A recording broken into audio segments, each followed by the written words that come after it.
मला वाटतं महायुती अंतर्गत लढाई आहे. आम्ही बघतोय फक्त कायदा महाराष्ट्र शासनानं विधिमंडळात 1,00,000 सोसायटींसाठी एक कायदा केला आणि त्यामध्ये ज्यावेळी संचालक मंडळाची मुदत संपेल त्यावेळी ती कंटिन्यू राहायचं, परंतु आता त्याच्यावर प्रशासक अशा पद्धतीची तरतूद केलेली आहे. त्यामुळे आता कालच्या हायकोर्टच्या निर्णयामुळं ह्या 1,200 संस्थांचा निर्णय लागणं अत्यंत महत्त्वाचं आहे. कारण की या 1,200 संस्थांवर अन्याय होऊ नये अशी आमची सुद्धा अपेक्षा त्या ठिकाणी आहे.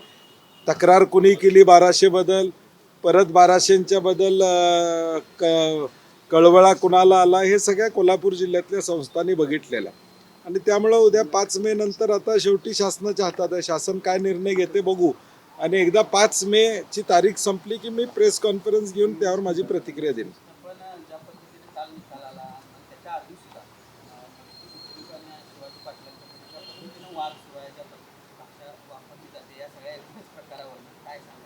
नाही, मला वाटते त्यांच्याकडे काही माहिती आहे, त्या माहितीच्या आधारावर ते त्या ठिकाणी त्या संदर्भातली भूमिका त्या ठिकाणी मांडतात.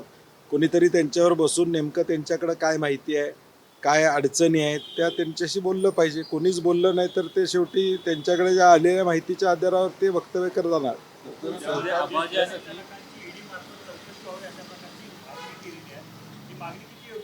नाही, मला माहीत नाही त्यांनी मागणी केली आहे का ते बोललेत. कधी भेटले तर मी त्यांना विचारेन की नेमकं काय आहे तुमच्याकडे ज्याच्याकडून ईडीची मागणी करणे आहे उगं म्हणजे विश्वास आबाजींच्या आणि अरुण डोंगळेंच्या उलट काय आहे की ज्याच्यावर तुम्ही ईडीची मागणी करताय. भेटले तर एकदा विचारतो त्यांना. तुमच्या काळात गोकुळचा कारभार नेमका कसा बनतो?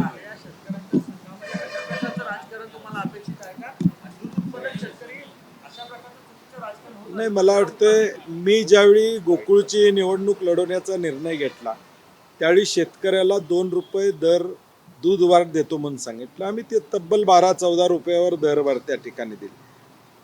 कोट्यावधी रुपये त्या ठिकाणी वाचवायचं काम गेल्या 5 वर्षामध्ये केलेलं आहे. त्यामुळे आता पुढं देखील या गोकुळमध्ये शेतकरी भिमुख कारभार करण्याची आमची भूमिका असणार आहे. त्यामुळं थोडं 5 तारीख झाल्यानंतर नेमकं काय होतंय, प्रशासक येतोय आहे त्या बॉडीला कंटिन्युएशन मिळते, त्याच्यावर मी प्रतिक्रिया देणं संयुक्त राहील. त्यानंतर कारण की शेवटी आता ते महायुती म्हणून लढणार म्हणून त्यांनी जाहीर केलेलं. आता मी समविचारी जे माझ्याबरोबर येतील, कोणी येतील, जे येतील त्यांना घेऊन लढायचा निर्णय आमचा पक्का आहे.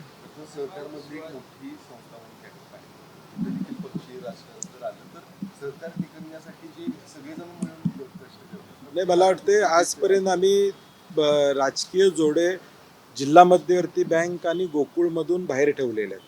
परंतु आता पुढच्या बाजूनं ते येणार असतील तर आम्ही त्याला काही थांबवू शकत नाही. कारण की आता महायुतीची सत्ता देशात, राज्यात, महानगरपालिकेत, जिल्हा परिषदमध्ये, पंचायत समितीमध्ये, मार्केट कमिटीमध्ये अशी सगळीकडे आहे. त्यामुळे आता गोकुळमध्ये सुद्धा त्यांना वाटत असेल की महायुतीची सत्ता यावी. नाही, मला वाटते कोल्हापुरातली जनता सुज्ञ आहे. गोकुळची ज्यावेळी निवडणूक लागेल त्यावेळी गोकुळचा मतदार योग्य निर्णय घेईल आणि तो आमच्या बाजूने घेईल याची मला खात्री आहे.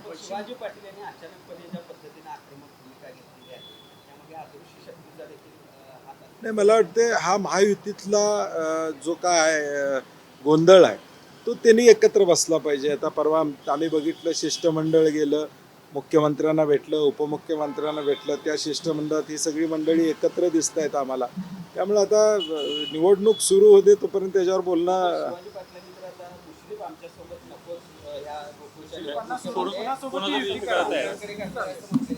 मला वाटतं खरं मुश्रीफ साहेबांनी महायुतीचंच पॅनेल असणार असं एक 12,000 वेळा जाहीर केलेलं आहे गेल्या 6 महिन्यात.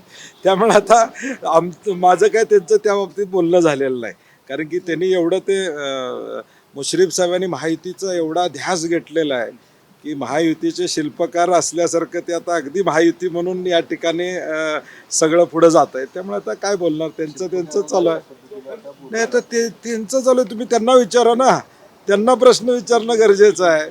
कारण की सुरुवात त्यांनी केलेली आहे की ही निवडणूक महायुती म्हणून लढणार, आम्ही कुणाला बरोबर घेणार नाही वगैरे वगैरे त्यांनी चालू केलेलं. मी काय चालू केलं नव्हतं.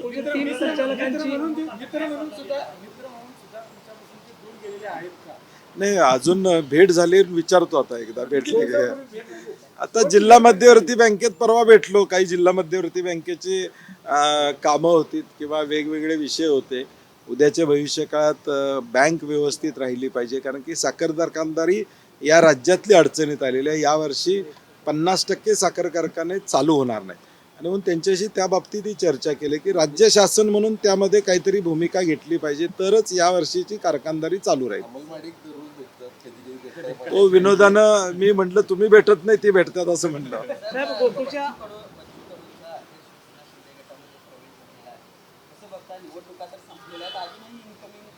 नाही इन्कमिंगचा विषय नाही आहे आता. क्लिअर कट म्हणजे तुम्ही जर सरकारबरोबर असाल तर सरकारच्या उलटी भूमिका घेऊ शकत नाही. बच्चू कडू प्रहार संघटनेच्या माध्यमातून सरकारला अडचणीत आणत होते आणि मला वाटते कदाचित मुख्यमंत्र्यांनी ती आट गाठली असणार की जर त्यांना आमदारकी द्यायची असेल तर पक्ष प्रवेश करू देत, पक्षाच्या शिस्तीत राहू देत. त्यामुळे एक पद्धतीनं लगाम बांधायचं काम भाजपच्या वतीनं बच्चू कडूंना करण्यात आले. गोकुळच्या 3 संचालकांची ईडीकडून चौकशी बोललो होणार आहे. त्याच्यावर आलो बोललो.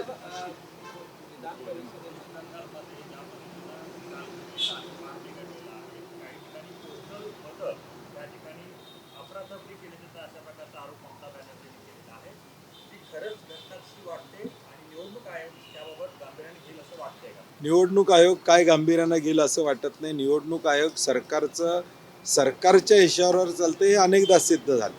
SIRच्या बाबतीत आपण बघितलं या देशामध्ये काय घडलं, निकालांच्या बाबतीत बघितलं आपण काय घडलं. मताची टक्केवारी अपडेट करायला 2-2 दिवस निवडणूक आयोगाला लागत होते आणि निवडणूक यादीचा घोळ हे सगळं बघितल्यानंतर निवडणूक आयोग काय करेल असं वाटत नाही. परंतु देशातली जनता लोकशाही जीवन ठेवायची असेल, आता गुजरातमध्ये 700 लोक बिनविरोध येतात. मुख्यमंत्री तिथं म्हणतात की सत्ताधारी पक्षाविरुद्ध कोणी उभाच राहू नये या अशा पद्धतीचं नियोजन करा. याचा अर्थ काय की मताचा अधिकार तुमचा जाणार आहे, हा एकच यातनं अर्थ येतो.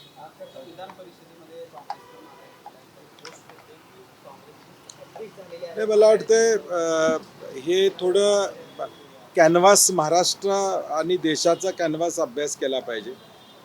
कदाचित उतावळेपणानं हॅट्रिक वगैरे म्हणणं संयुक्तिक ठरणार नाही, कारण की शेवटी पवारसाहेबांची जागा ज्यावेळी आली, पवारसाहेबांच्या बद्दल आली त्यावेळी साहजिकच काँग्रेस आणि शिवसेना म्हणून आम्ही पाठिंबा दिला.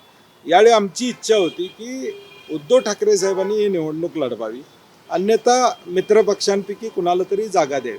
परंतु शिवसेनेचा आग्रह होता, त्यांना ती जागा हवी होती, त्यांनी तो निर्णय त्या ठिकाणी घेतला. हरकत नाही. काल आम्ही जवळजवळ 2-3 तास बसलो, शिवसेनेच्या नेत्यांशी बोललो, उद्धवजींशी बोललो आणि त्यामध्ये पुढच्या निवडणुकांची देखील चर्चा त्या ठिकाणी झालेली आहे, ज्याचा उल्लेख प्रदेशाध्यक्षांनी कालच सुतोवच केलेला आहे. त्यामुळे तसं काही अडचण नाही. कुठं माघार घेतली म्हणण्यापेक्षा आम्ही आमची भूमिका मांडतो स्पष्टपणे. लोकशाहीमध्ये भूमिका मांडणं गैर आहे असं मला वाटत नाही.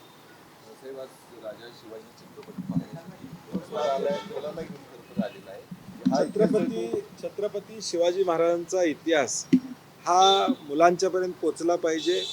ज्या कर्तृत्वान छत्रपती शिवाजी महाराजांनी स्वराज्य स्थापनाची भूमिका या ठिकाणी घेतली, संघर्ष करून या ठिकाणी मावळ्यांच्या जोरावर या ठिकाणी स्वराज्य स्थापन या ठिकाणी करण्याची भूमिका घेतली, तो इतिहास या मुलांच्या पुढे जावा. रितेश देशमुखांनी हा सिनेमा आणलेला आहे आणि म्हणून महानगरपालिकेतल्या मुलांना घेऊन आज तो सिनेमा आम्ही बघणार आहोत.